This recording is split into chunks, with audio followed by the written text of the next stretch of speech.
In the spring, at the time when kings go off to war, David sent Joab out with the king's men and the whole Israelite army. They destroyed the Ammonites and besieged Rabbah. But David remained in Jerusalem. One evening, David got up from his bed and walked around on the roof of the palace. From the roof, he saw a woman bathing. The woman was very beautiful, and David sent someone to find out about her. The man said, "She is Bathsheba, the daughter of Eliam, and the wife of Uriah the Hittite." Then David sent messengers to get her. She came to him, and he slept with her. Now she was purifying herself from her monthly uncleanness. Then she went back home. The woman conceived and sent word to David, saying, "I am pregnant." So David sent this word to Joab, "Send me Uriah the Hittite." and Joab sent him to David. When Uriah came to him, David asked him how Joab was, how the soldiers were, and how the war was going. Then David said to Uriah, "Go down to your house and wash your feet." So Uriah left the palace, and a gift from the king was sent after him. But Uriah slept at the entrance to the palace with all his master's servants, and did not go down to his house. David was told. Uriah did not go home. So he asked Uriah, "Haven't you just come from a military campaign?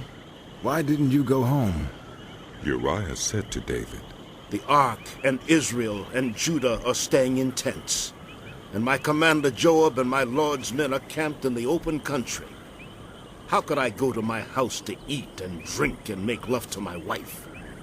As surely as you live, I will not do such a thing." Then David said to him, "Stay here one more day, and tomorrow I will send you back." So Uriah remained in Jerusalem that day and the next.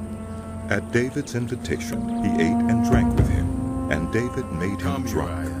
But in the evening, Uriah went out to sleep on his mat among his master's servants. He did not go home. In the morning, David wrote a letter to Joab and sent it with Uriah. In it, he wrote, "Put Uriah out in front, where the fighting is fiercest.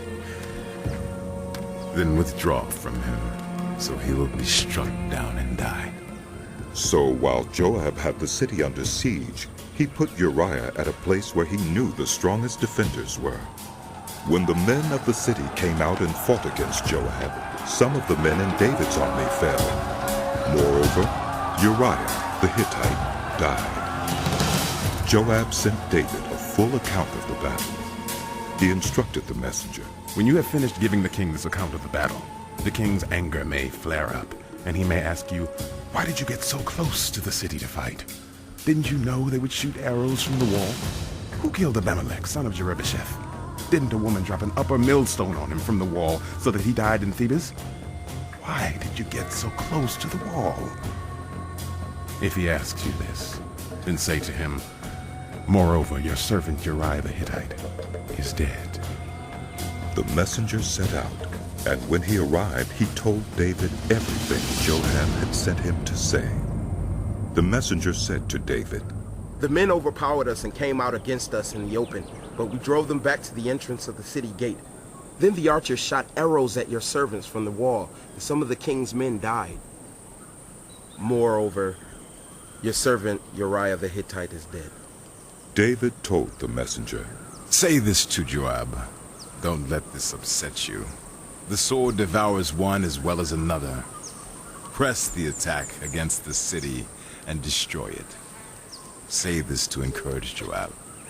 When Uriah's wife heard that her husband was dead, she mourned for him.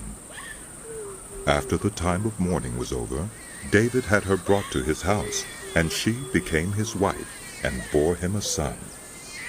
But the thing David had done displeased the Lord.